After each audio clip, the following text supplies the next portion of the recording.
Hello, good evening, everyone. Hi, a lot of conversations happening. Are you guys having a good time? Yes, no? Yeah, all right, yeah, that's the spirit. So we have a packed program coming up for you tonight, so sit back and relax. So we have a panel discussion coming up tonight featuring AI business leaders, which will be followed by the announcement of Innovators Under 35 Asia Pacific region. Now, before we begin, let me introduce myself. My name is Jarla Chica, and I work with Cole Mesa and MIT Technology Review, the organizers of Innovators Under 35 APAC competition. Now, before I begin, how many of you guys are familiar with Innovators Under 35? Raise your hands. Yeah? Well, for those who have not, totally fine. Let me give you guys a quick intro. So since 1999, MIT Technology Review has been honoring young innovators under the age of 35 for the development of new technologies or the creative application of existing technologies to solve big problems in industries like biotechnology, communications, and of course, the internet.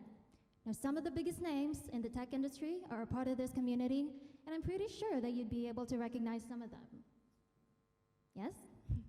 So some of the innovators are actually amongst us tonight, and of course, you'd be able to ask them questions and mingle with them after the announcement.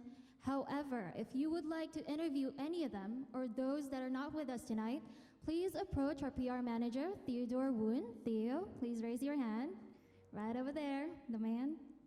All right, so before we begin, we'd just like to thank SGInnovate for supporting Innovators Under 35, as well as generously hosting this event. I believe Steve has a few words for us tonight.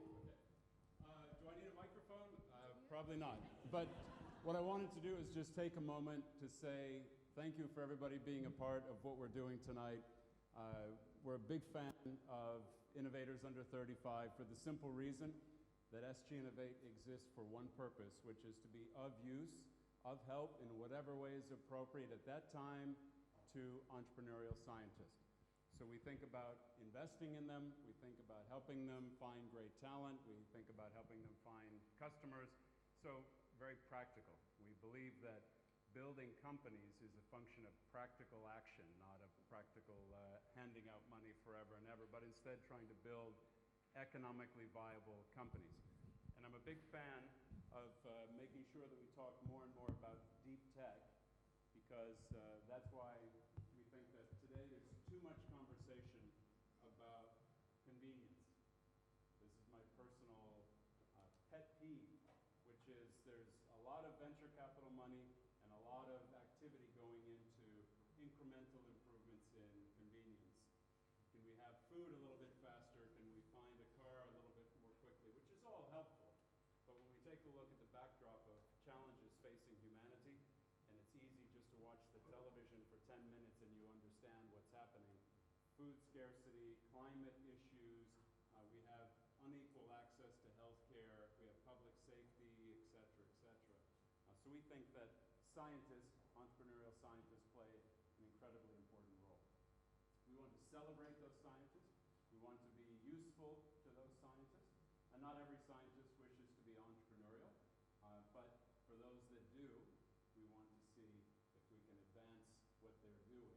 So it's not our goal to be a part of the science, that's for the scientists. But we know something about building companies and we want to be helpful and useful in that regard. So in that sense, partnering with EmTech, MIT Technology Review, the Innovators Under 35, that's special for us. This is our third year as SGInnovate being a part of that. We are 3 years old this month, so that means that we are effectively a believer from the very beginning. And I'm excited to learn that of the 20 winners or celebrants of those under 35, we have 9 here tonight, which is a great thing for us. And importantly, for the first time ever, we have complete gender balance. We have 10 men and we have 10 women winners, which is, I think, incredibly important, because it's so frustrating to us and to me personally that Singapore has such great female scientists, but we have been less successful, candidly, in being of use to those female scientists who want to then potentially build companies. And it won't surprise you at all to learn that, in general, guys are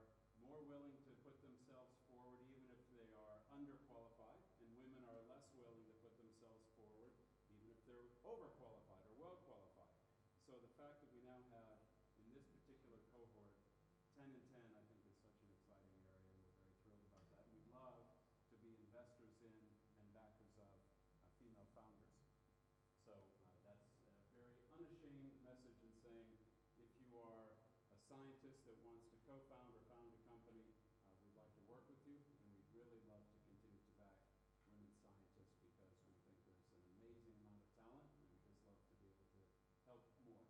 So with that in mind, I have friends that are on this panel, and so Shonali is the moderator and is an example of a scientist that we've been excited to be a supporter of and an investor in for a couple of years.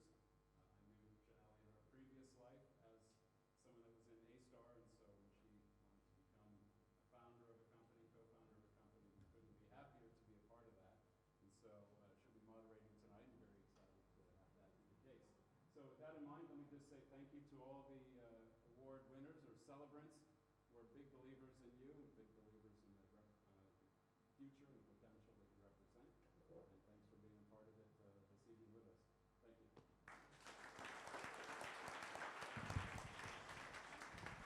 Thank you, Steve.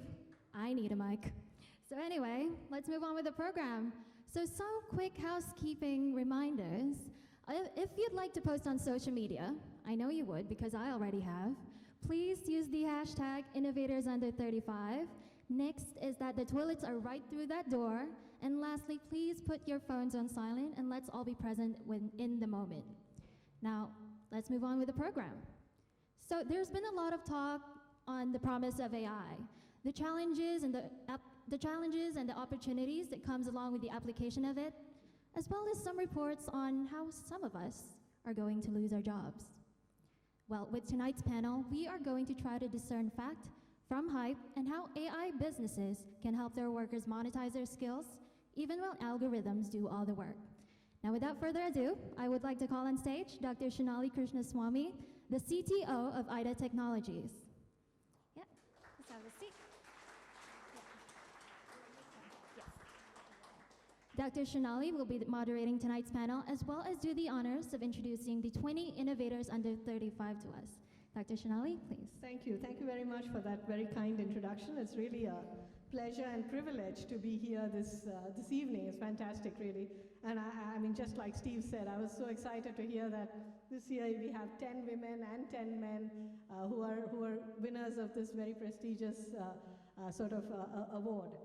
So I think without further ado, Steve set the tone by saying that, you know, we really must use AI to solve the big problems that are facing society and at large, right? And it's not just about the incremental, you know, can we have AI remind us that it's raining and that we should take an umbrella to work kind of technology. And I think this is where really the deep science and technology can combine with, you know, really addressing very challenging problems.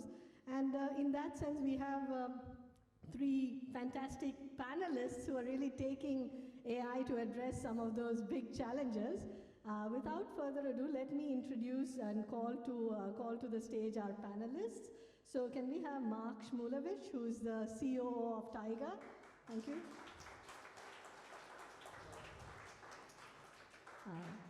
Will Hanschell, who's the founder and CEO of Pencil.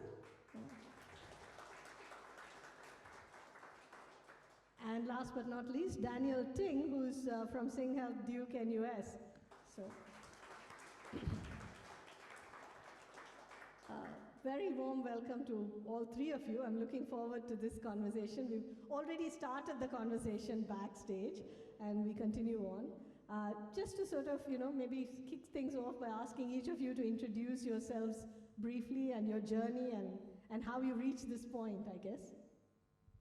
Wonderful, thank you very much. My name is Mark. I've been in innovation industries, technology all my life. Started in Russia, where I was born in Moscow, in space technologies and then quantum technologies, and then a bit of policy making innovation, and then moved to Singapore and worked in data protection, backup disaster recovery, cybersecurity field, and now artificial intelligence, the area which I love. I have a PhD in that area, and I feel that this is something that will change our world soonest. Hi everyone, my name is Will. I was born in the Caribbean, actually. Studied engineering at Cambridge, and then I spent 10 years in advertising and creative services. Last year, myself and my co-founder founded Pencil, And we're using AI not just to analyze and optimize, like most applications do, but actually to create. So we're focused on using algorithms to generate language and visuals for advertisers. So very interested to talk about AI and work as it pertains to creativity. Hi guys, I'm Daniel from the Singapore National Eye Center. I'm from a slightly different background. I'm a surgeon in training, and a lot of people ask, like, you know, you've got a good life, you know, doing medicine, earning like good money in like Singapore, why do tech? And I feel like the things that you do in a clinic is like a one-to-one basis, and like the impact itself, sure, is big, it's life changing, but I feel like tech could actually impact healthcare in a really, really big way. So, I mean, that's the reason why I actually started like delving into like tech 5 years back, and deep learning just hit during back then. And yeah, I mean, we have just got the HSA approval for the AI algorithm for diabetic eye screening, and has been announced by the Deputy Prime Minister 3 weeks back in a Switch event that it has, it is going to be integrated as part of the National AI Strategy for the next 5 years, as part of the Delta 15. So I think, yeah, I mean, I'm really like glad to be here. Thanks for inviting me. Yeah. Probably have to pass this around, but so, well, really fantastic to hear all those journeys. And oh, you do have one, so that's good. Maybe the two of you can share that, and we share this. So, you know, I'm gonna start off with a big question. It's probably not on the questions that we had when we had discussed this panel, but you mentioned this. Several decades ago, when ubiquitous computing as a technology was just starting, Mark Weiser kind of said that the most profound technologies are the ones that disappear, that fade into the background, that you don't think about. When we come into this room and we turn the light switch on, we're no longer thinking about how electricity is actually generated and is, you know, giving us this light or whatever. I think AI is probably a fair way away from that kind of ubiquity. We are still in the very early stages of, taking this and making it truly pervasive and truly integrated in our lives, health or creative fields or any others, process optimization, et cetera, et cetera. So I'd like your take on, what's your view on general AI? Whereas we're all looking at specific AI, is general AI ever going to be here? If so, are we going to take a punt on, when and how and where, right? So talk about general AI. This is what we were just briefly discussing. Well, thank you very much. Yeah, this is the most exciting question about AI to many people. We already live in the world when narrow-focused AI is everywhere. It's in your phone, you're typing something, you're getting suggestions. Advertisers are tracking you and offering you something that hopefully you like. AI is everywhere. But the question is whether AI can replace us soon and be as good as, in general, humans. The short answer is not interesting, in my opinion. We don't know. But the long answer is much more interesting. There are a lot of people who are saying that not in the next 100 years. And to me, it looks more like an example of a denial, because is there any blocker that you see? For now, blocker meaning that not something we cannot do today, but something that we know we won't be able to do. No. To me, the answer is maybe, and the probability to see this general artificial intelligence in the lifetime of the next maybe 2 generations is still lower than 50%, but it is quite high. It will take a few breakthroughs. It will definitely take the academic community at first, but now this academic research is moving more and more towards the companies. And in some other areas like quantum computing, we've been seeing Google and IBM arguing about quantum supremacy, and academics sitting and not being able to say anything because they don't have enough resources. Check it. So in AI, it might be also the case. A few breakthroughs will be definitely needed. We do not know which, but the previous 50 years show us that breakthroughs in AI happen. And we have been seeing this. So why can't 2, 3 more happen, and we will see artificial general intelligence in a couple of generations? Yes, it's an interesting question. I don't know if anyone can say anything authoritatively about AGI yet. So I'll maybe share a few things that I find interesting. Which is why you can get away with it. You can say anything and you'll be right. Don't tempt me. No, so I'll share a few things that I think are interesting about AGI without being an expert in AGI. One was that a surveyed group of scientists who are experts in AI and who are researching this field at a conference, I think maybe a few years ago, were polled on when they thought AGI might happen. And I think you may have mentioned this or alluding to this. And the average was in the mid-2040s, so well within our lifetimes. So I think that was quite surprising. Things might always be forecast to be 20 years away and be 20 years away for 100 years. But I think it was interesting that scientists thought that it was potentially that soon. Quite scary, actually, if you think about what AGI really means. So that's interesting. The second thing I think is interesting is based on a book by a chap called Nick Bostrom at Oxford. And he shares many things about superintelligence, or AGI. And one of them is that there will be slow incremental progress on AI, but the step change from systems that are not AGI, that are not generally intelligent, to systems that are, is going to be extremely quick. So there will be slow plodding progress until all of a sudden there is rapid progress. And anyone familiar with exponential curves will understand that. So adding up some of these signals, I think that the story over the next few decades on AGI is going to be very interesting. It may not be what we expect, but it's going to be interesting to watch. And I think I'd say finally is that my definition of AI in general is anything that until recently machines couldn't do, but now they can. So playing chess was AI, and then Deep Blue did it and beat Kasparov, and then it was just an algorithm. So I think the definition of AI also changes, and I think the definition of AGI also changes. And as soon as you have a machine that can understand emotions, is that AGI? No, probably not. But there will be a moving target for it. So that's something else to watch out for. Yeah, I mean, coming from healthcare, I'm not even sure like AGI is going to hit healthcare in anytime soon. Like, it's just like healthcare, and I always feel like tech and healthcare, there's always a gap of like at least 2 to 3 years. The things is, it's just because there's not much money in healthcare. I mean, I know like some people would actually disagree with me, but a lot of the world experts like Google and stuff, like the top talent around the world, they're all in like the tech stuff, right? So I was just sharing with some of the panelists just now that quantum physics, something like quantum supremacy. This is like a Nature paper that was just published like 3 weeks back by the Google. Some people say it may be a fake news that Google is trying to just create some hype in the field, but I just recently came back from China, from Zhongshan, and China, I'm not sure how many of you actually know what China is doing in AI. The whole country is doing AI. Yeah, so there's cashless, you go to the street, the beggar is not even begging money with like, they're begging with the WePay. They're using the swipe, like, just use your phone and like just, swipe my phone and I get my money. So this is how integrated like the whole society is. Obviously, then some will argue, is data then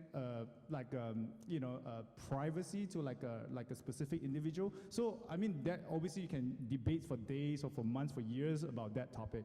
So I think like as if you were to actually ask me what is Industry Revolution 5.0, right now we are 4.0. 5.0, I personally think quantum physics is going to take us to the 5.0. But obviously like the maturity of the technology and the stuff, it's going to take at least 10 to 15 years. If I were to put my money on it, it's going to be like at least, like 20 years from now, before you actually hit something like a deep learning, which has been actually described like 30 years back, that without the absence of graphic processing unit, GPU. So with GPU, supercomputing, the really enhanced like processing power, that actually really takes like the Industrial Revolution from 3.0 to 4.0, yeah. Indeed, I mean, I agree with you about healthcare. I used to call it when I was back in the day when I was doing research as the final frontier for technology to make some kind of breakthrough into. So I thought it was one of the hardest fields to sort of bring innovation, maybe because there's so much of risk involved there's a certain And conservatism they look that's... Singaporean like Kiasi and Kiasu, right? Like we're just very risk averse to actually take on new technology. As I think you know, Kiasi healthcare Kiasu is even like more just so, yeah. Healthcare is Kiasi, Kiasu plus plus, something like that. Yeah. So I'm not sure 2 pluses are enough, but maybe 10 pluses. whatever you say. Okay, I should bring the topic back to what I was actually asked to come here and speak about, which is not general AI. Yeah. But I thought we should start big, as Steve said, and then come to the more mundane, the more real. I think one of the big concerns that we have at the moment, when, not me particularly, but generally this is what one gets to hear about, is that AI is going to disrupt the workforce every which way, in every sector, and all kinds of jobs are going to be disrupted, changed, and so on. I think increasingly there will be a whole new workforce that has to be very AI savvy, if you want to use that term, because even though they might not be technologists, they might be doctors, they might be bankers, they just need to cope with this technology, and it's going to be part of their enterprise environments. So the question is, are there specific kinds of jobs that are likely to be more disrupted, or is it across the board? What's your view on the impact to people, to jobs in this kind of AI sort of AI-driven world that we are now living in? Yeah. So maybe I'll start this time with Will. Yeah. Oh, you're picking on me first, okay. I picked on you because of the conversation we had and how you quickly challenged my opinion about the kind of jobs that we had a private chat. So I'll let you talk about it. Sure. So I think what Dr. Shonali is referring to is the fact that one of the common narratives is that analytical, repetitive jobs are going to be automated and potentially creative jobs are not. And we are working on bringing automation to creative services. I think that every job, and if you read a great, wonderful report by McKinsey on this, every job, if you really look at it and look at what it involves day to day, has some repeatable elements to it and some non-repeatable elements to it. And some jobs have more repeatable elements than others. Those jobs that have historically been blue-collar, for example, you could argue have repeatable elements to them and will be automated fastest, and again, that's the common narrative. I think that jobs that have more repeatable elements will be disrupted harder and faster than jobs that don't, and I think almost everyone would agree. Jobs will change. One of the things about disruption is that it doesn't happen globally all at once. It happens in local pockets. If a town is a mining town and the mine shuts down, that town is disrupted and people are out of work only as far as they can't go somewhere else and work on a different mine, which often happens. So I think what's more interesting than worrying about which jobs will be disrupted or automated, because all of them will. The answer is all of them, but they probably won't be destroyed. They will just be changed, is thinking about the impact of AI on the workforce, not at an individual job level, but on jobs as a whole. So what it means to work. When you are an employee and you are paid to do a certain number of hours of work, that's very different to a world in AI where you're paid to train a machine, and that machine potentially uses your expertise to do work later on for the company. And I think that AI is going to change what it means to be an employee and to work at every level, as opposed to just changing the portion of a job that is automated or not. Yeah. First, I agree with everything Will said, and of course, repetitive jobs will go first. What seems most important to me in this topic is the impact of what all this will have. So point number one, yes, AI will disrupt the job market and will take some part of jobs away. Not all of them. Many jobs will stay for the next generations, probably. And yes, they will most likely be related to communication, to leadership, to more soft things, and of course there will not be repetitive things, both in software and hardware fields. So don't get your kids to study that. But what is the biggest problem? The biggest problem is that something bigger should change in our society and how we think about jobs, because this is the change that in general humans are not ready to. We're all so much afraid of being without a job, Not only because we need to pay our bills. The majority of people who have funds to pay their bills are still afraid to be without a job. So logically, it sounds great. Okay, if there is something that helps me pay my bills, universal basic income or my savings or something, it should be so good to retire, not have a job, do what you want. But reality is different. A lot of people understand that they do not know what to do, they get lost.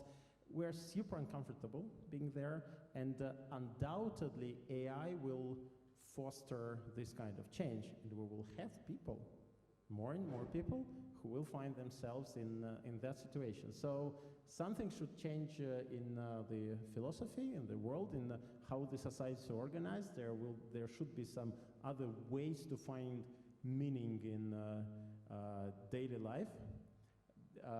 And this is what is most interesting to me. Now, as for the practical actions, I think what Jack Ma said in Davos Forum last year, I think it was January, February 2018, when he said, do not teach your kids math, teach a little bit, but focus on teaching your kids creative things, interaction, speech, theater, things like that. And this is the only way to survive in the changing world. It looks like it is a sad truth, maybe a bit exaggerated. Yes, you need to know mathematics as well, but for me personally, as a parent, it is very important. I have 2 kids, and when I was growing up, I was a very STEM-focused kid. Computer science, early coding, mathematics, all this stuff, and I was very happy. Now, something tells me that it is not, I want to see my kids follow the same path because it looks so good to me, but my brain tells me don't do that. Probably the world has changed. Interject before I pass to Daniel. I just wanted to give a bit of context. I think you kind of quickly skimmed over the fact when you mentioned creative content. What happened was that when I came in here, we had a chat, and I started off with your position, or the general position that, most jobs that will be disrupted are the more mundane, the more routine, the repeatable. And that it's, and to the point that Mark also made, that creative jobs and creative areas would be, something that will still be the domain of human beings, and so we don't have to worry about AI in that context. But interestingly, what you said, your company Pencil does, is generate content for advertising.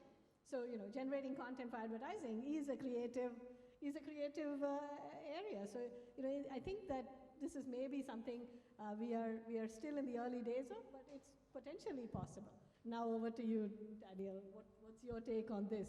You guys always save the toughest question for me as a surgeon in the room, and obviously my tech background is not as strong as you guys. But I mean, I just want to step out from the medical field and then just ask the audience a few questions. Has anyone watched the YouTube videos of Google, the Sundar, like that? He's trying to make an appointment with the virtual assistant. Anyone seen that movie?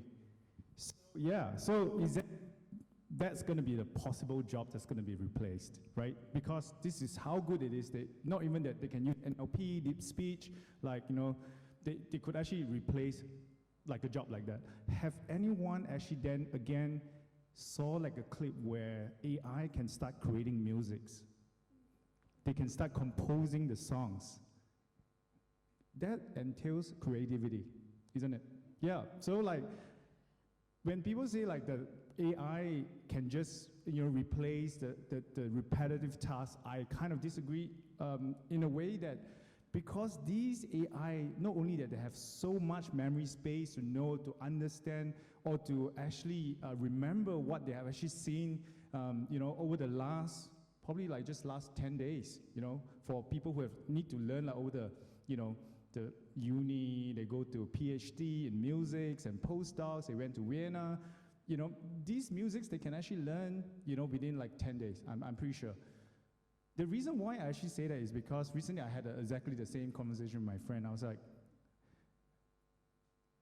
I just realized in medical world, everyone say like you have to be like a top mark, get into med school, like, you know, you go to like those are the like a very conventional thinking. So I just say like, I just realized that the things I learned over the last 30 years, I'm not using it right now. Why, like you know, I learned advanced maths. I don't use it in seeing my patients. I memorized every single piece of the muscle on my hand and my leg, and I don't remember any single piece of them right now. That's bad, apart from the eye muscle, obviously. I'm an eye surgeon. So, I'm just really thinking, like, over the last 30 years of the education in my life, like, could we have changed it, like, differently? I say that because I have a 2.5-year-old kid. I'm just struggling to think what I should be teaching him right now.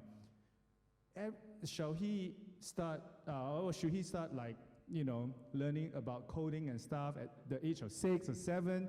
And then not only that, he can have these pets. His pets is not going to be like a real pets, but his pets is going to be a robots to learn, like, you know, 100 different languages. Right now, I can say that the languages that I masters, probably like 3 or 4, max. Some people, the really smart one, can do 10. But if you actually have a robot like a chatbot, you can do like hundreds of them, like, right? And I'm not sure how many of you, again, saw the clips where the Chinese, the tech minister, when he speak, and then he had this real-time, the English translator right next to him. And the lag time itself is less than 3 seconds. So literally, he can not only converse in Mandarin in a very perfect manner, in a Beijing accent, no, he can also do it in US accent or British accent. Like, he can do it anything just with like the, you know, the AI stuff. So like the things that's really like, it's like an AI tsunami right now, I feel. Like, you know, not just in the medical world, it's just in the whole world. So I'm not sure, like the more I do, the more I struggle right now. I'm not sure like how my kids should be brought up. That's the question that I always ask myself on a daily basis, yeah. Indeed, I think this is really, absolutely, please do come in. Yeah, so, just, sorry to interrupt you. I think you're right, I did skim over this whole creative thing, and I think I'd just like to dive into that just briefly.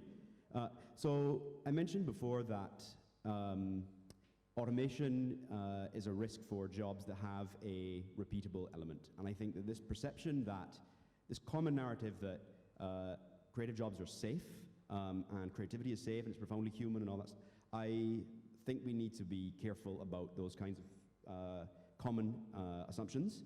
Let me give you an example, and this is one of the anecdotes that I read about in Rolling Stone magazine, I think either Rolling Stone or Variety, before I started our company, right? And this is a story about how the creative industries, I'm talking about commercial creativity, the way songs are made and movies are made, are already highly process-driven and repetitive. You don't produce hits in the common creative economy that you see today without some repeatable elements. The commercial risk would be too high, right? So this is how pop music gets made, right? How many of you know of someone called Dr. Luke?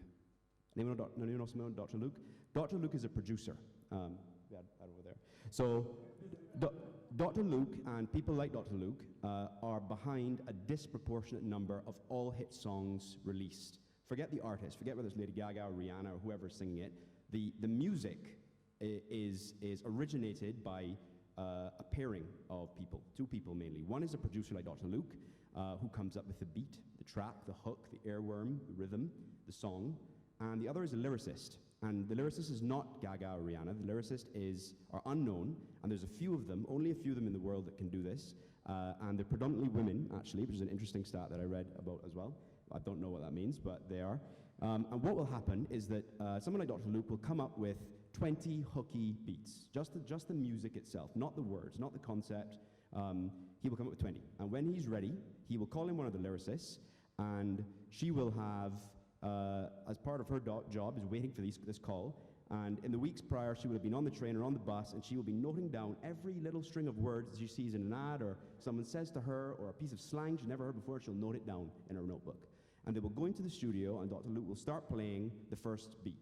And she will whip out her notepad and just feel the music, stay silent, and then just start singing random phrases that she's noted down off of her notepad.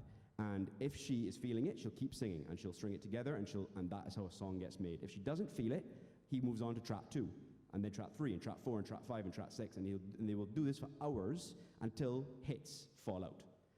And then they will go to Rihanna or Gaga and they'll say, hey, this is a song, we think this is going to be a hit. And they do this over and over and over again, and all of pop music is made like this. And if you understand how commercial creativity already works, then you can start to see how machines can be brought into those processes at every level. And then you start to realize that, that creativity is very, very special, and it means a lot to the person. The song means something different to all of us, right? And that specialness will not go away. But the ability to produce creative things is not something that only humans will ever be able to do. So I think it's more interesting in a world where machines can create than just humans, because I know I've gone on for a while. One final thought I'll leave you with on this, because I think about this a lot. Creativity as a good has special properties. Creativity never runs out. It's not like you pour it out and it's all gone, right? It never runs out. Also, it's not zero sum. If I come up with an idea, it probably leads you to come up with an idea as well. It doesn't take ideas away from you, right? So if you have machines that can come up with 1,000 ideas a day, I don't think that depletes how creative the rest of us can be. I think it makes us more creative. It inspires us. So our company is formed around some of these ideas. So I wanted to share that. No, that's fantastic. I've learned something new which I had absolutely no idea about. Thank you. You know, that's a nice segue to, I think, what will be my last question before I open this panel up to the audience. I'm sure everyone wants to ask a few questions. So, this idea of, does this mean that there is a new economy that's going to also arise? Because, we all have consultants being specialists who have deep-seated knowledge. And right now we bring these people into organizations to basically, bring their knowledge of processes, their creative abilities, their experience into whatever workflows and process that the organization is focusing on. Does this mean that with the advent of AI at this scale, AI tsunami as you call it, maybe there will be a niche for people who can come and train machines to do certain things? Is that going to be something that we're going to see? So human beings become consultants who come and train actually machines to do work better, because they have certain specialist skills. Would that happen? Or are there other kinds of, what other forms of this AI-enabled economy are we going to see? What other new kinds of models of working and living are we going to see because of this, right? So I'll just start with you because everyone else has had a few things. Sure, I have a ton of ideas. Of course, yes, the economy will change.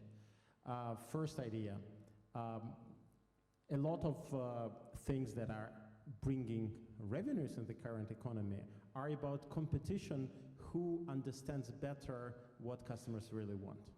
If you understand it better, then you win the customers.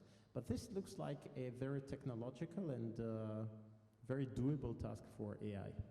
So with more data analytics, with more predictive analytics, with more machine learning that is trained on all of us and our behavior over time, and that will be pretty short time. It's not one generation, it is much, much, much shorter.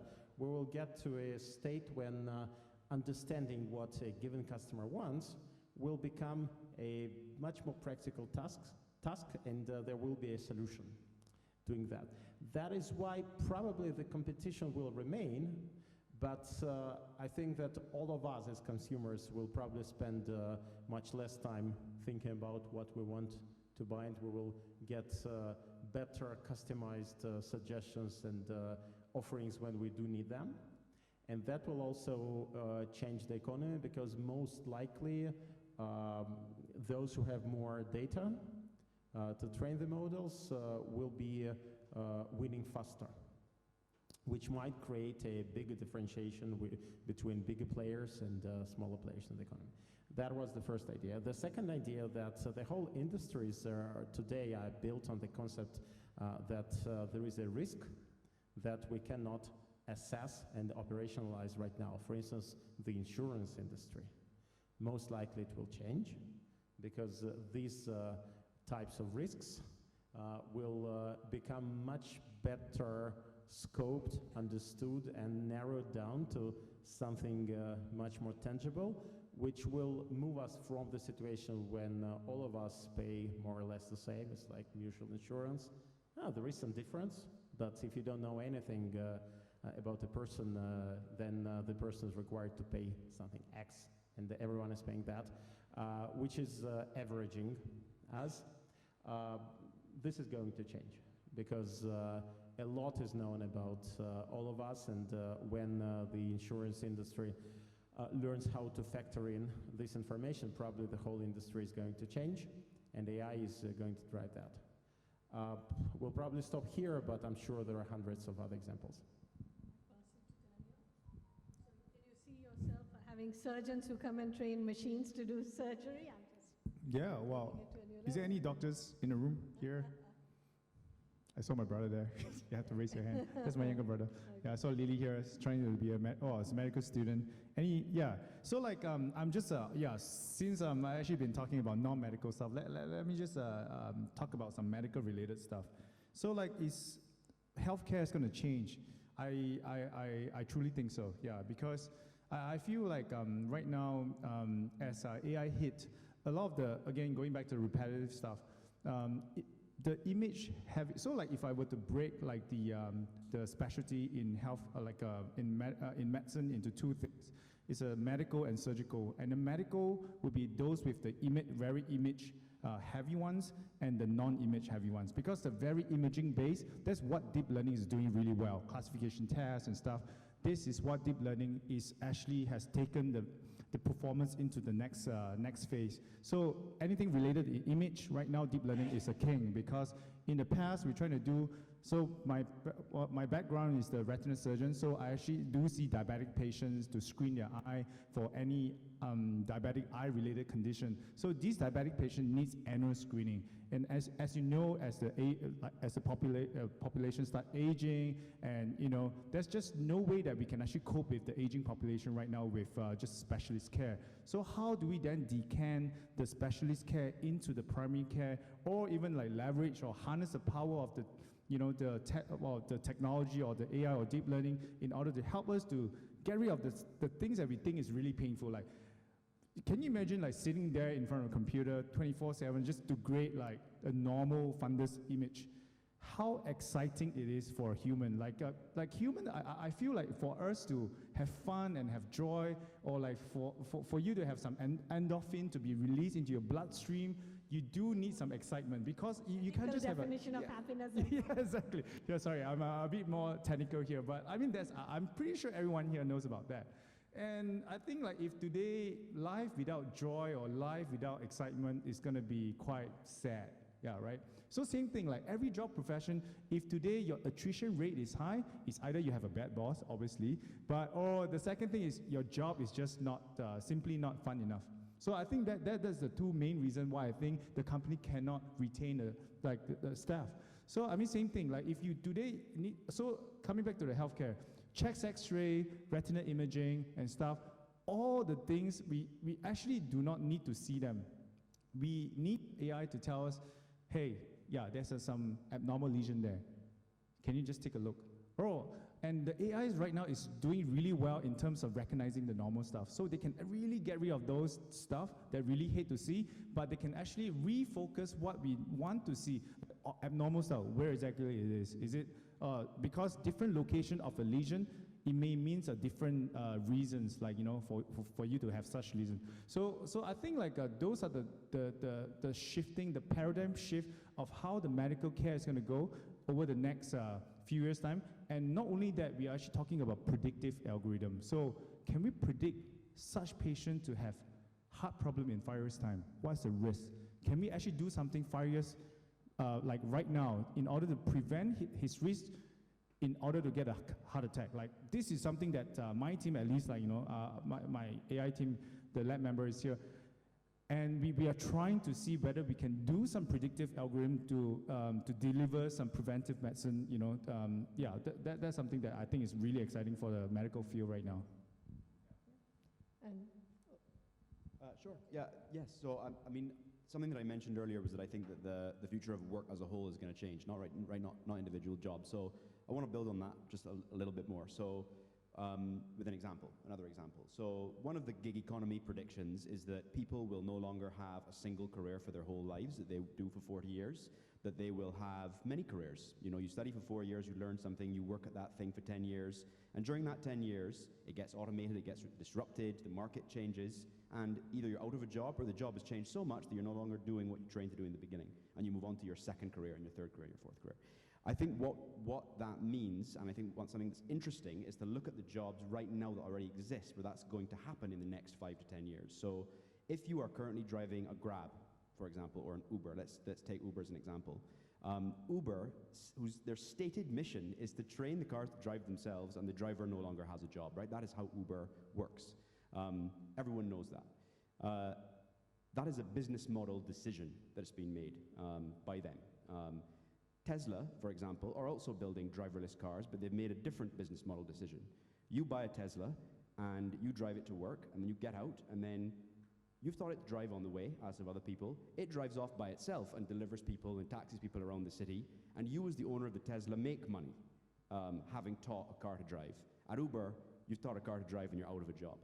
Those decisions about how to take people's work, train machines, and then use those machines to be productive in society, and how the money gets funneled back to the people or doesn't get funneled back to the people who train the machines in the first place, are business model decisions that companies, AI companies, I think, have a responsibility to make.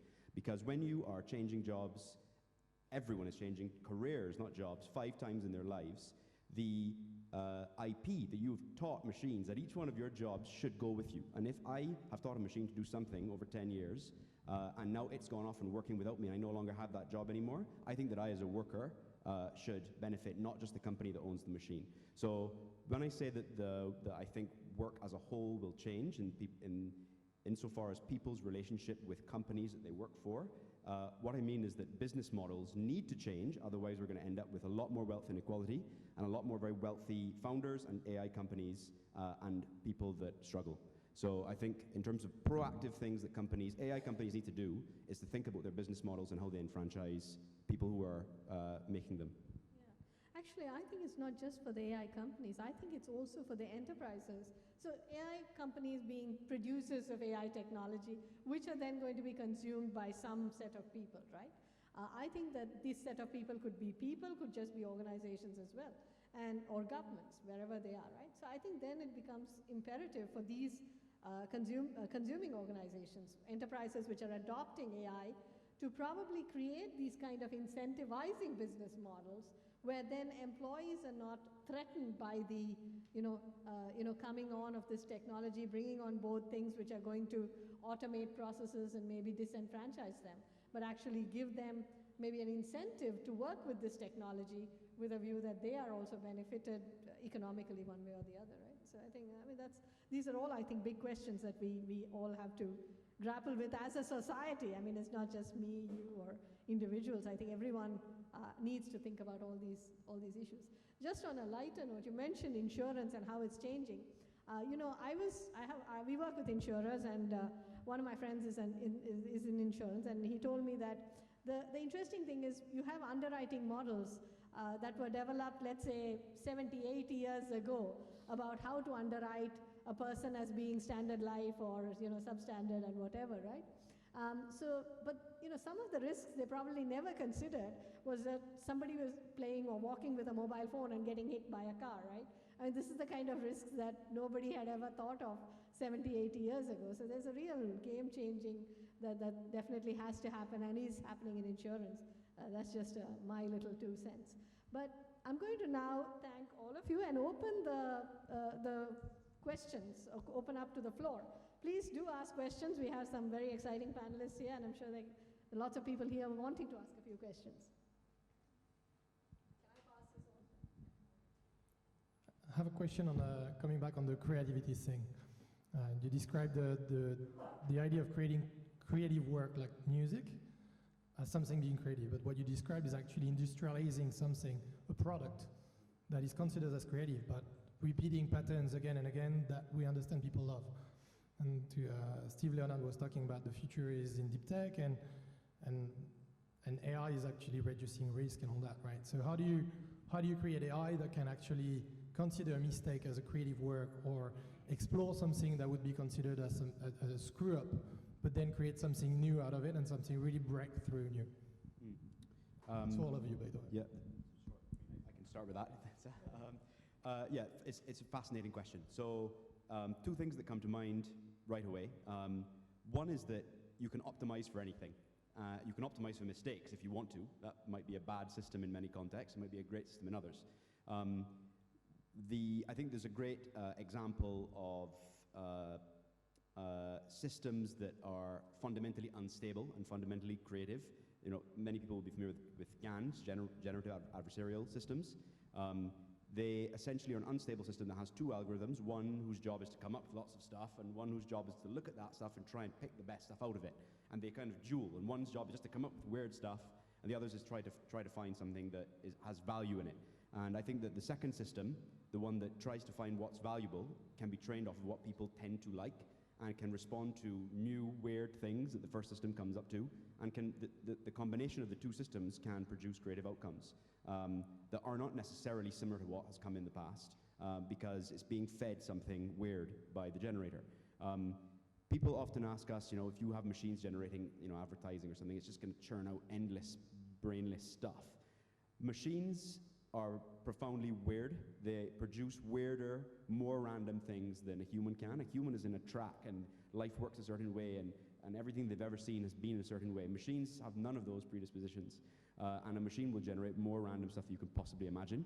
So I'm not worried about machines producing generic things. At our company, we're worried about controlling the randomness and the weirdness and producing quality that has meaning to people. So that's one thing I'd say.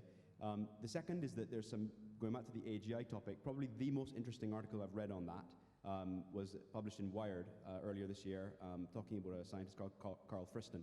And he talks about his view on the routes to, you're nodding your head, the routes to AGI as not optimizing for understanding people and trying to replicate people, but optimizing for surprise.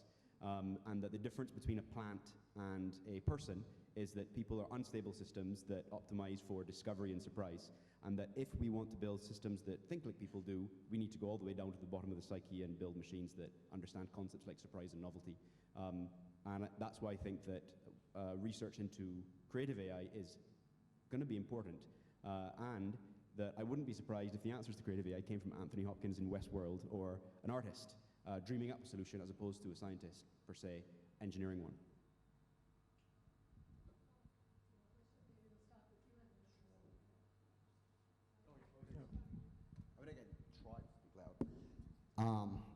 One thing that I personally am concerned with is when we speak about AI, we predominantly talk about supervised learning. So basically provide our models with a lot of examples, right? And then we expect them to convey based on those examples. But let's say there are fields of study, such as field of cosmology, or let's say field of biology, where pretty much every day we're proved that our understanding of things is wrong.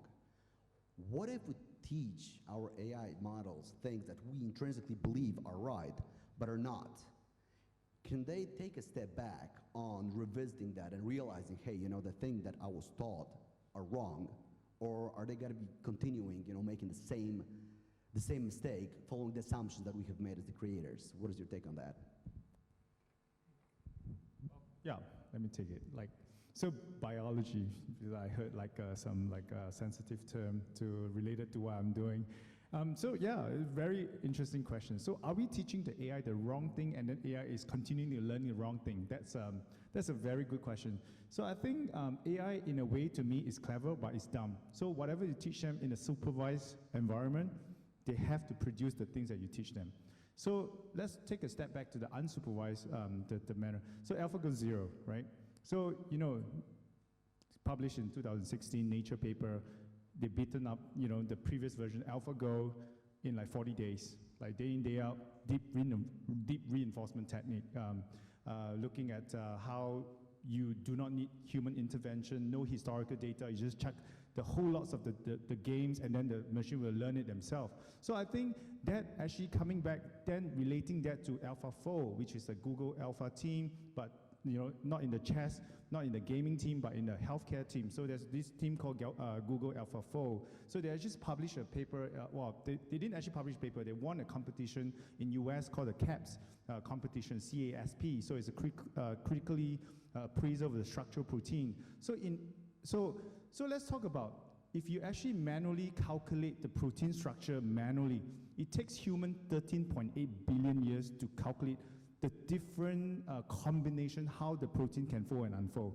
So this system that Google AlphaFold has actually published just in 2018, they actually managed to expedite the calculation by way faster than what the human can actually do manually, but not achieving the very clinically relevant stage as yet. So I mean that actually all these things is actually using the unsupervised the training. So what's the implication for healthcare? So today, if you actually use something that so right now when we're actually trying to do proteomics, targets and things, we feed the machine learning, not the unsupervised manner, but the supervised manner, to actually predict how the protein can fold and unfold.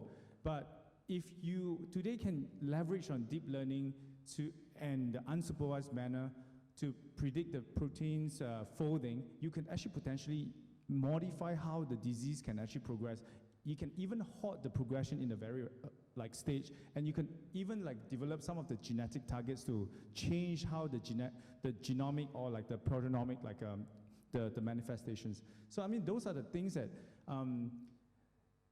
the other second example, can retina image predict the age and the gender?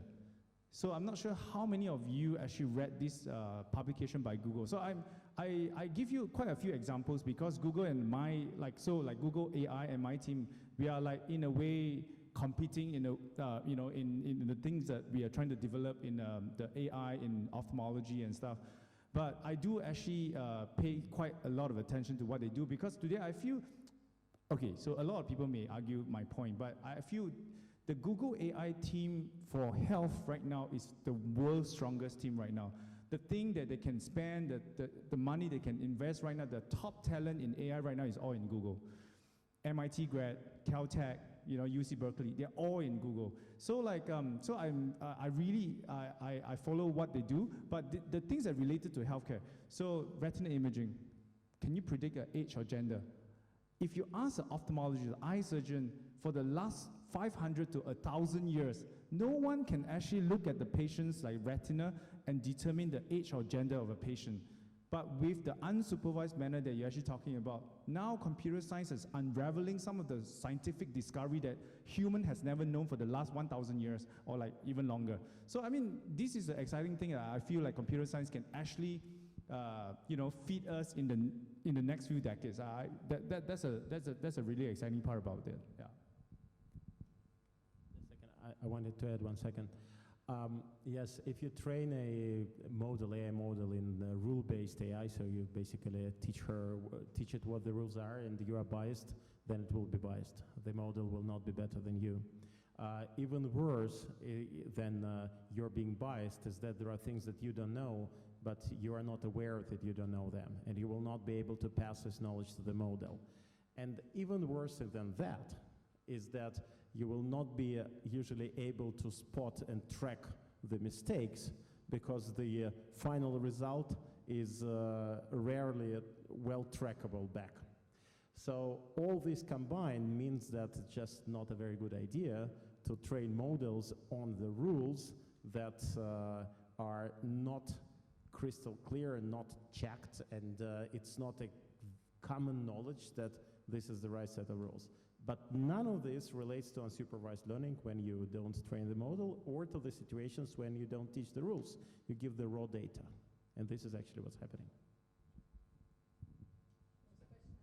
Sorry, can I go in this order? Sorry about that. I just started there and then Thanks. Sorry about that.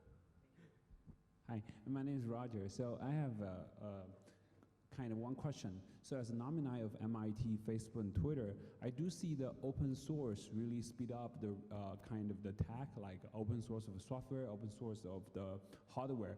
So my question is, what do you think about the open source in AI? Because I think the software side is open source, but how about the data? Because I helped build the Facebook's first face recognition more than 10 years ago without deep learning. It was because Facebook had all the data about the faces, because most of photos have faces. So it's easy. What's your thoughts about kind of the open source policy? How should the AI develop? Because Facebook is not going to open this data because of privacy issue. So to extend it more is, what do you think about it? Because you talk about what change, what government should change, because currently the capitalism or socialism was written by economists' books more than 100 years ago or 200 years ago during the industrialization. Is there any book that you can recommend for the for the governments for the next 20 years, what they should do, when the AI, when there's a lot of things, like, is there any that book written yet, or what's your thoughts on that?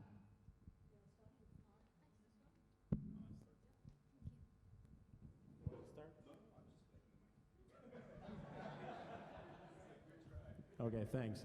So I heard two different questions. One was basically whether open source in AI is a good thing, and the second one, what should the governments read? Is it correct? Two different. Okay. I'm not sure about open source in AI. There is a lot happening in that space.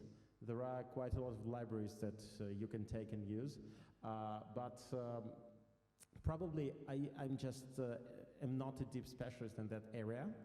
I have never had a conversation with the professional community about open source in AI as something very important for the development of AI. Yes, it is happening, it is probably important, but unfortunately I cannot add much value commenting on that. It will keep happening. In our work, we use some open source libraries. Everyone does that. Still, the majority of innovation is proprietary. What should the governments read? Can I answer a bit a different question? What should we read? What should everyone read? This is something I wanted to share anyway, actually, because there is so much information about artificial intelligence in general, and it's always a question what to read, who to listen to. To me, and I know that this is the same with many people, if you listen to a person speaking or you watch an interview, then you remember more, you understand better, and you can feel what it is about, you feel the impact of what is being discussed, and usually an hour you spend watching an interview or listening to a podcast is very useful and leaves that impact. So that stated, there is a wonderful podcast. There is a person, his name is Lex Friedman in the US.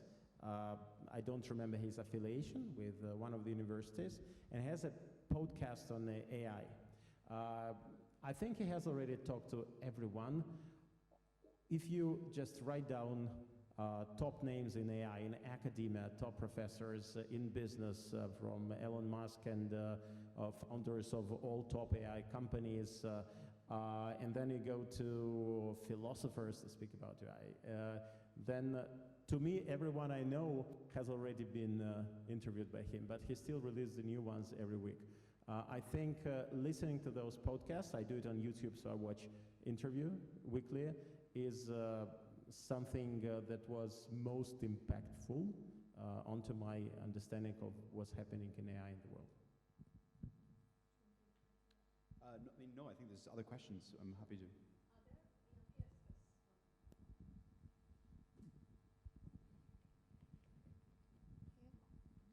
Hi, great panel, really great conversation. I have a question about the public sector, about government, but it's really about what should we be worried about in terms of how they enable or over-regulate the future?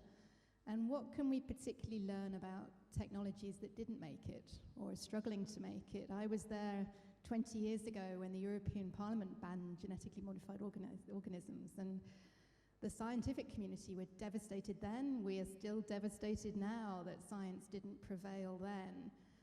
What can we learn from that? Is the current government of the world ready to regulate the future of AI? Can AI itself help to regulate and solve those problems for government? I can give that a go. That's not any easier than the last question, unfortunately. I think there's something interesting actually between the two questions that I think I can address, which is that unlike GMO, for example, AI is a digital practice.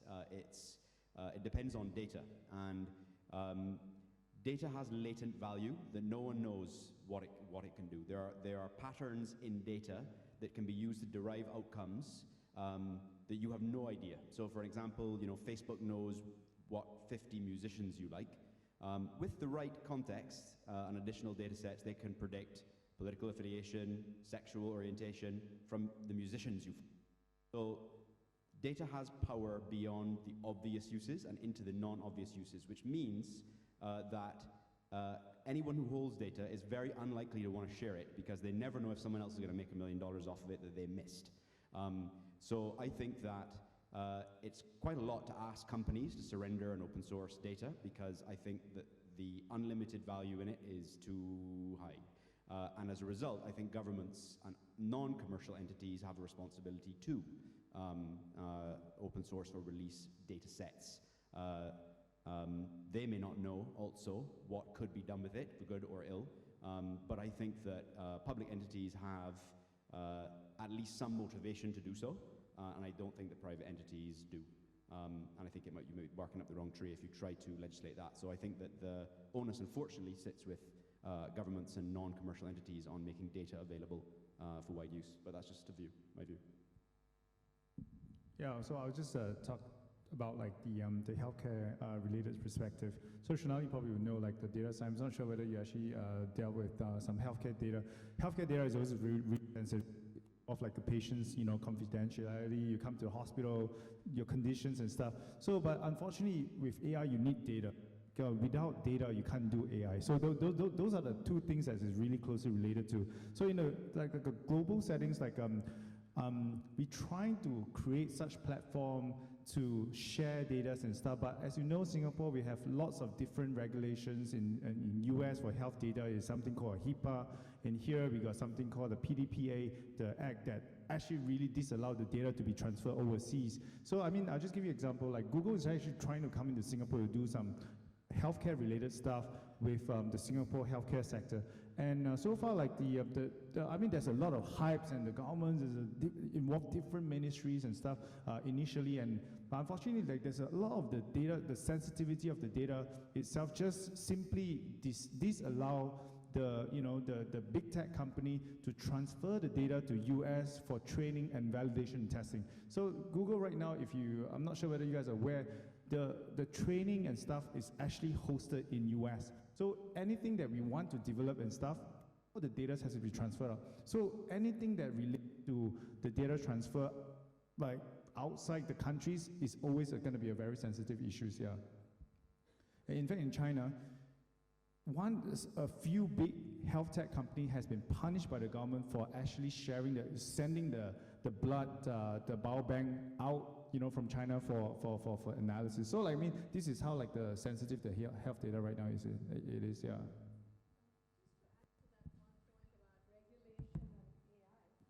I think, well, at least it seems to be that there are sectorial sort of initiatives at the moment, because we work primarily with the financial services sector. I know that the Monetary Authority of Singapore, probably the first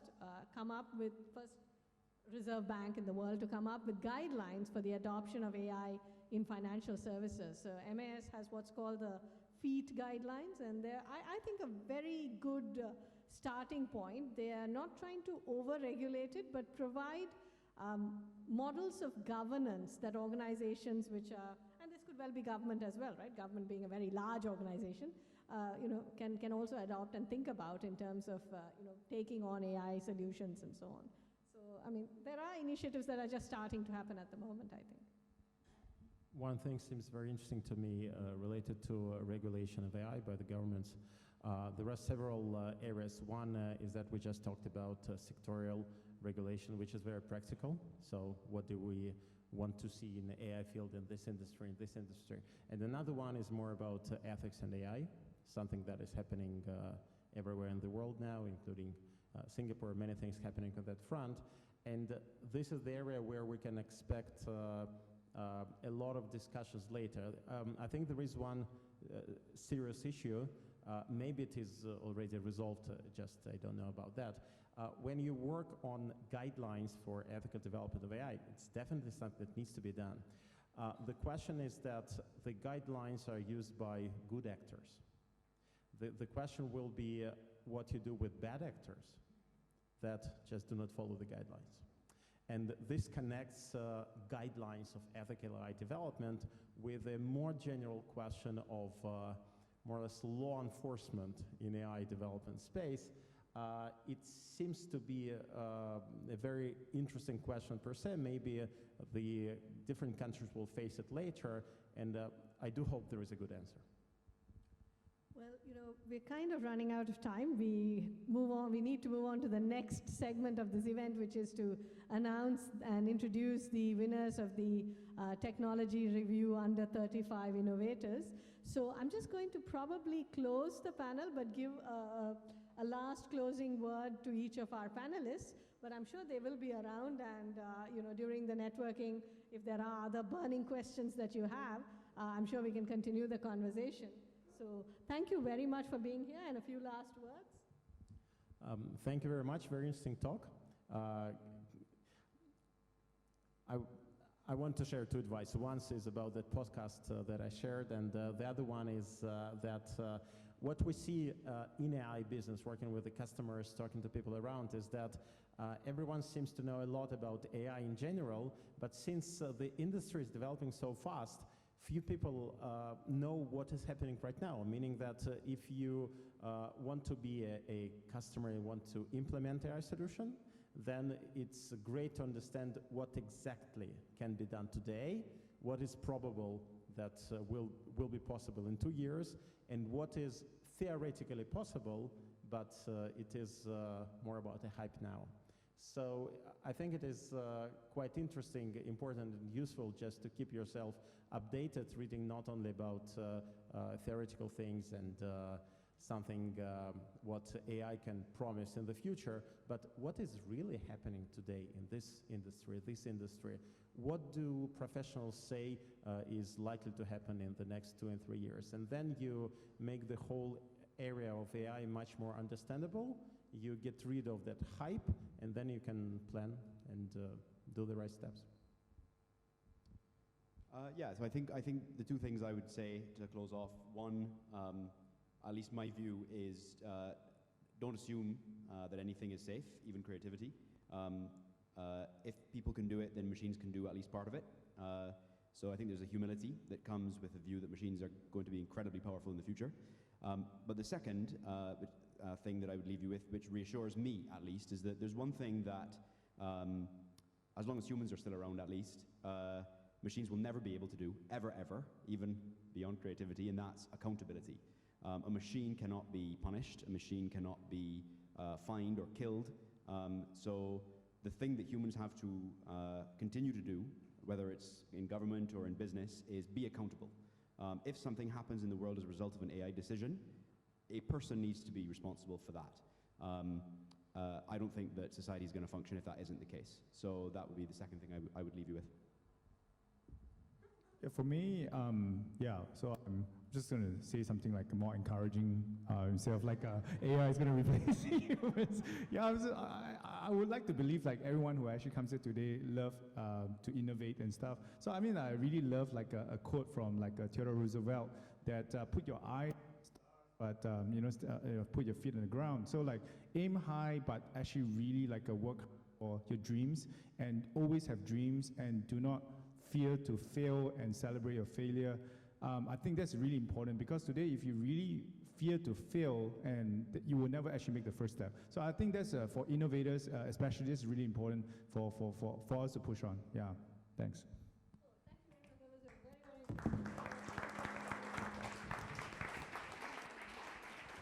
Thank you so much. Thank you. Fantastic. Thank you very much. Thank you. Thank you. Thank you, Daniel. Thank you.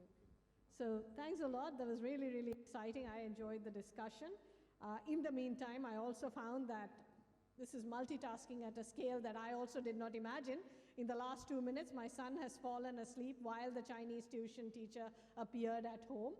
And my helper is in a tizzy, but that was only for the last 1.5 minutes. Otherwise, they had my undivided attention.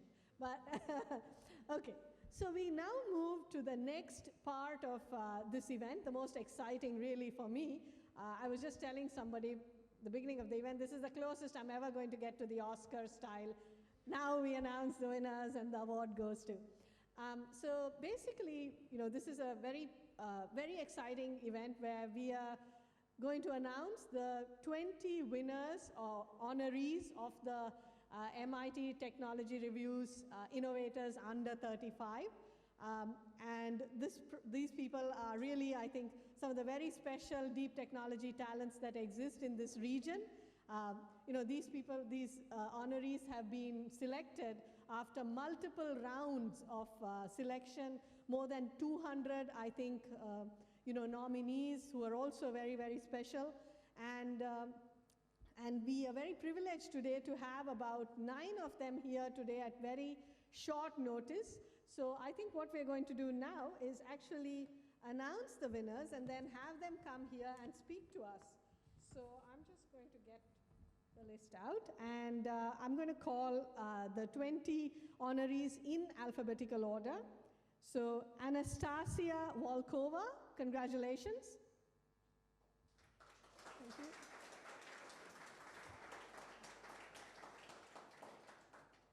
Bole Zhu.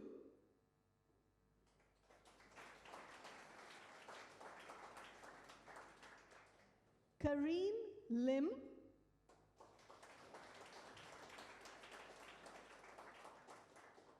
Chun Feng Wan.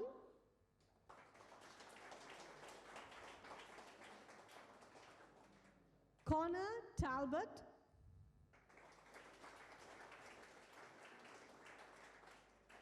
Dongliang Chow.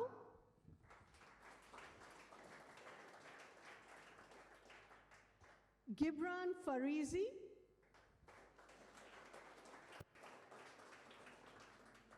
Guo Hao.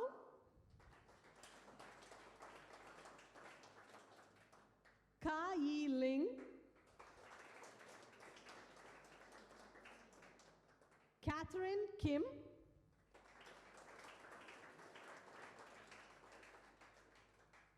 Lucas Orlovsky.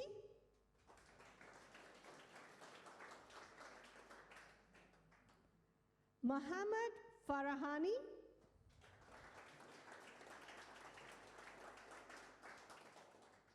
Nazneen Saidi.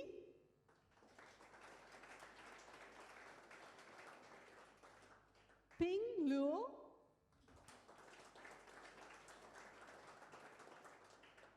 Po Yen Chen. Sadaf Monajemi.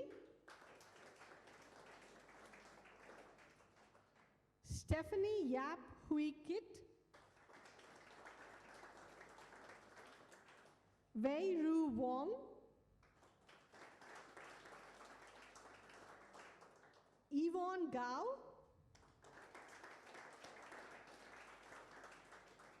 And Xian Guo.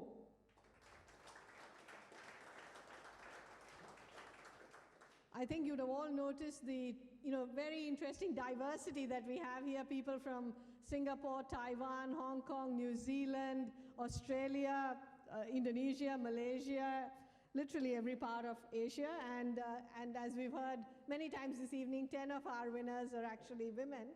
So we have a perfect gender balance here.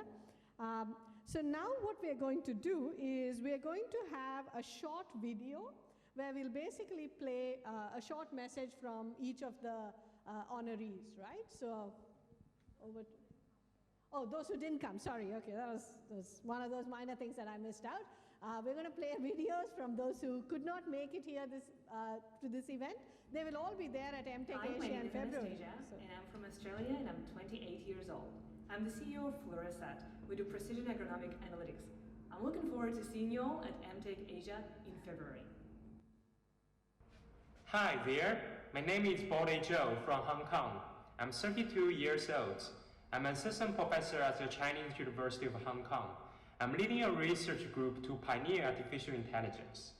See you at EmTech Asia in February.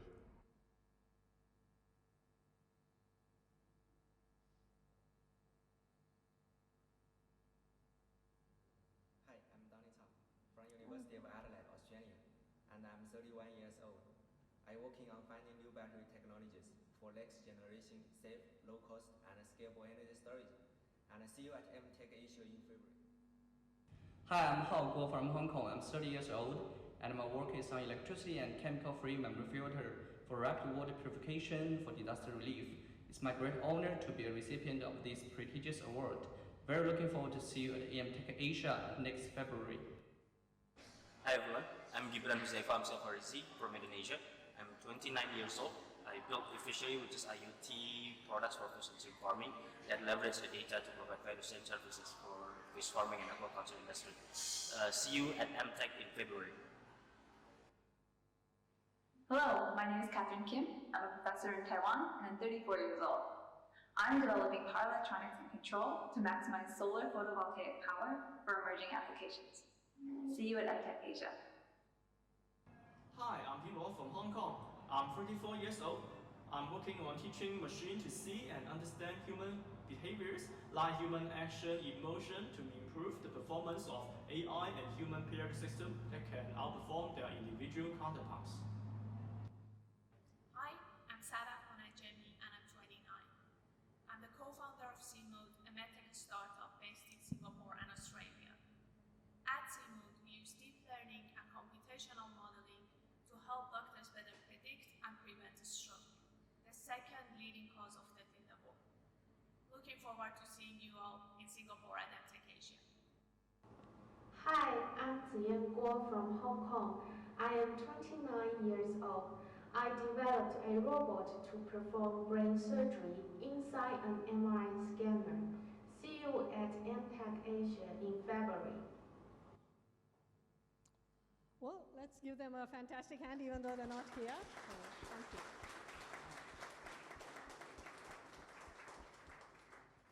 Okay, so now I'd like to actually invite those of our honorees who are here. I'm going to call out your names one by one. Please join me here on stage and then we'll hear from each one of you. So I'd now like to call Karine Lim to come up, please.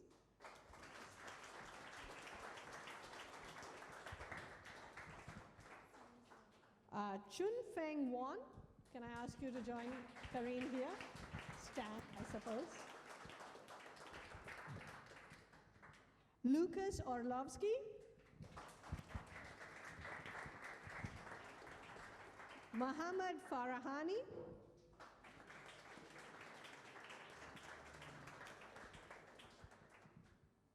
Mohammed? You're here. Thank you. Nazneen Saidi.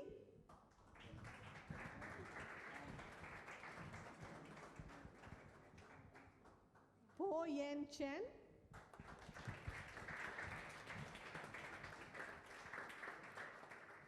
Stephanie Kitt.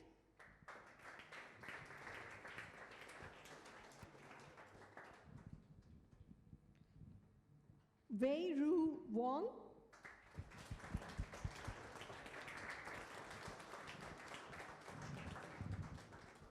And Yvonne Gao.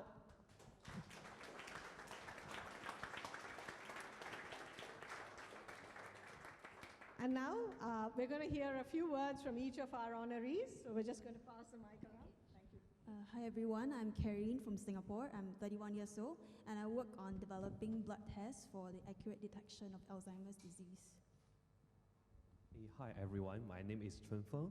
I'm 29 years old. I'm from China. I've been in Singapore for 12 years. I'm working on generation of renewable energy by mixing seawater and river water. Thank you. Hi, my name is Wukash. I'm 33 years old and I'm representing the sunny island of Singapore. I'm building a cloud-based supercomputing system emulation engine for applications in computation software development, validation, and large-scale testing. Thank you. Hi everyone, I'm Mohammad Farahani. I'm 30 years old and I'm also from Singapore, not originally. And I'm CEO and co-founder of Sepure. At Sepure, we are trying to make sustainable solutions for industrial chemical separations, which can do the separation at molecular level with minimal energy. Thank you. Hello everyone, my name is Nazani. I'm 33 years old from Singapore Heritage Center. My work is about how to upcycle and repurpose organic waste into 100% green mycelium-based composite material, mainly for construction industry.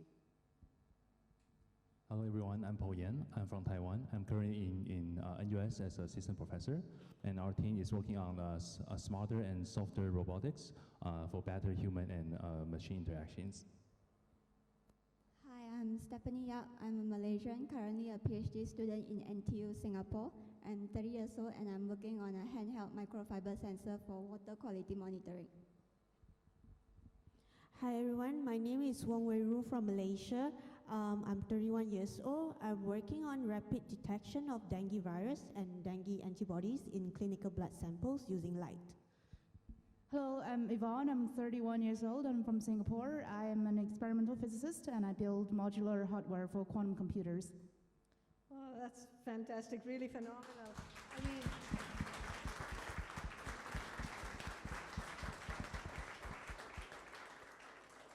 congratulations to all our honorees. I mean, really, it's such a privilege to be with all of you today. I'm sure that everybody here wants to spend some time talking to our honorees and get to know them a bit better. So we will take one photograph, I believe, and then we will move to the networking end of the event. And there might be a few housekeeping announcements which I will let Daria make. Yeah.